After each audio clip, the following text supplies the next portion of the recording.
F1 returns after a summer break, and it was a sombre return for a couple of the drivers today as they remembered Antoine Hubert, the 22-year-old who died back in 2019. I'll tell you more in 8 seconds' time.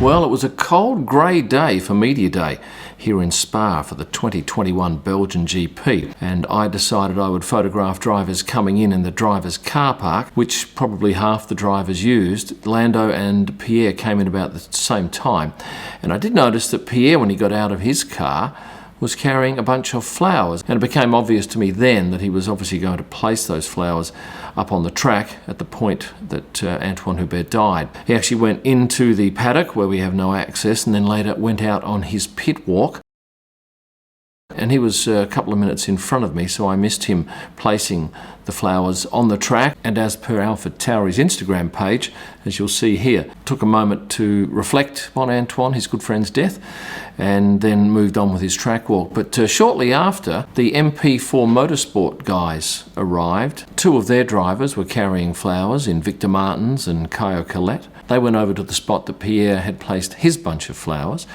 and took a moment to reflect as well.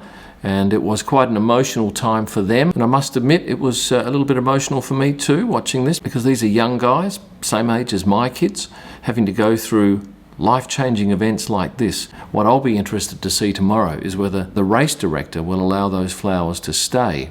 I can't tell you whether any other F1 drivers stopped and placed flowers. I don't think so, but I'll stand corrected. But certainly most of them noticed those flowers on the track, and it's a harsh reminder that motorsport is indeed dangerous. Speaking of F3 drivers, Arthur Leclerc was at the track today. In fact, he came in with his brother Charles in a most glorious orange Ferrari that'll feature in my What the Drivers Drove to the Track video next week. A number of the drivers drove into the drivers' car park, which is actually on the first level and pretty much out of the way of everybody. In fact, I think there was only me and a TV cameraman to cover these drivers arriving. Great for us because they tend to look straight at you and there's plenty of room to move about. Esteban Ocon was in good spirits today, as you can well imagine. He's had a few weeks off, and his last race, he chalked up his first F1 win, and he was more than happy to smile for me. And later on in the press conference, I noticed he admitted that he did not get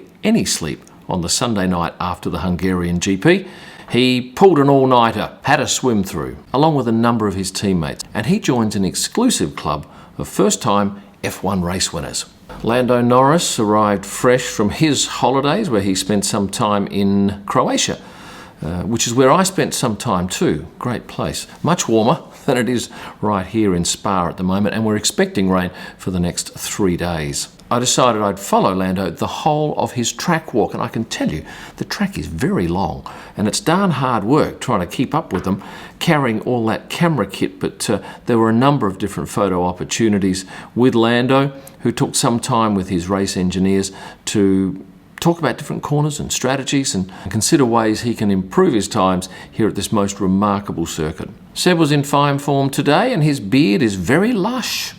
He's not shaved for a while, as you can see here, and in his press conference he did mention the fact that he got all the joy of actually a podium finish, even though it was taken away from him afterwards. As he said, they can't take away that feeling, and they can't take away the champagne because that's been sprayed, but certainly the trophy he had to give back.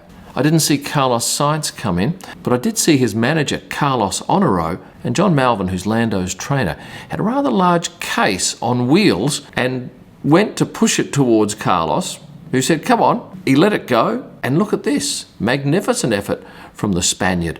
Managed to clear it with inches to spare. And getting back to his cousin Carlos Sainz, number 55, driving for Ferrari, he mentioned he was having dinner when he got the message that in fact he had a podium finish.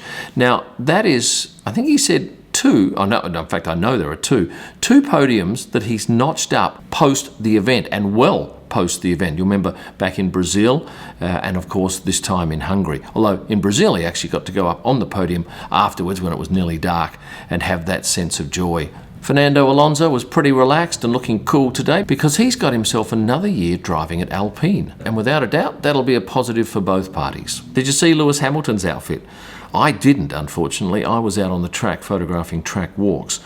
But on his social media page, he's put up this particular picture. Interesting look, always is with Lewis. He didn't go to the top driver's car park. Angela dropped him off at these swipe gates, which is the main swipe gates into the paddock.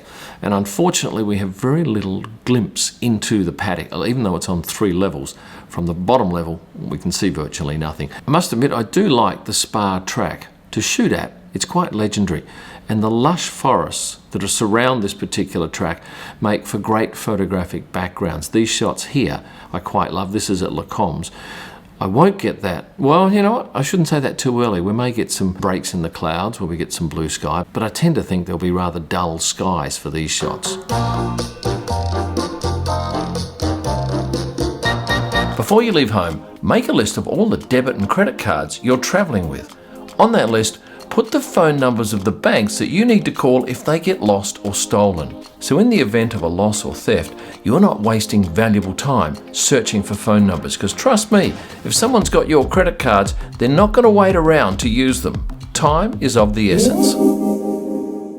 And so where do most people stay around this area? Well, a lot stay in Spa, which is the main town near the track. The drive from Spa into the track is quite a beautiful one. Lots of forests either side of the road. There's a small airport on the left if you're heading from Spa to the track, and some of the drivers no doubt land their private aircraft at that track because it is the closest one to the Spa-Francorchamps circuit. You go through these lovely little towns with lots of food stalls, merchandise stalls. Come Saturday and Sunday, they'll be teeming with people coming and going. Yes, 75,000 I think is the number of spectators we're having here. Now that's not a full house, and neither is Zandvoort next race.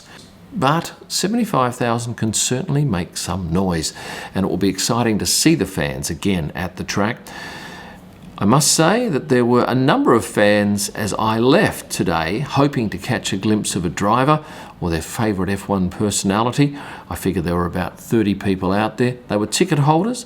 They all had to show their app so that they could prove they were COVID-free. And I'm guessing probably 13 of the drivers would have had to have driven past them at this particular point. And I believe 6 or 7 are staying in motorhomes at the track. Now, before I press the stop button here and go and edit this darn thing, I'd like to thank you in advance for pressing the like button if you haven't done so. Perhaps press it now. Done.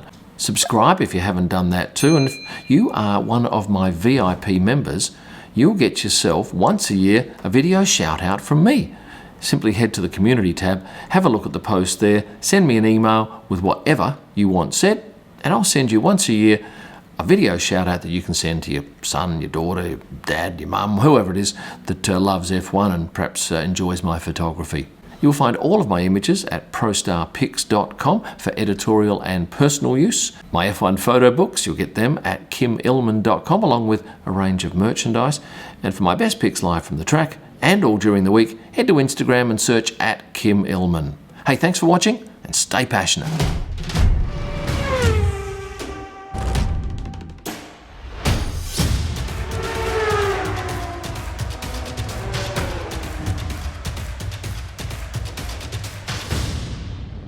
Oh, and it's Daniel Ricciardo's 200th F1 race, so enjoy 200 pictures of the proud Aussie.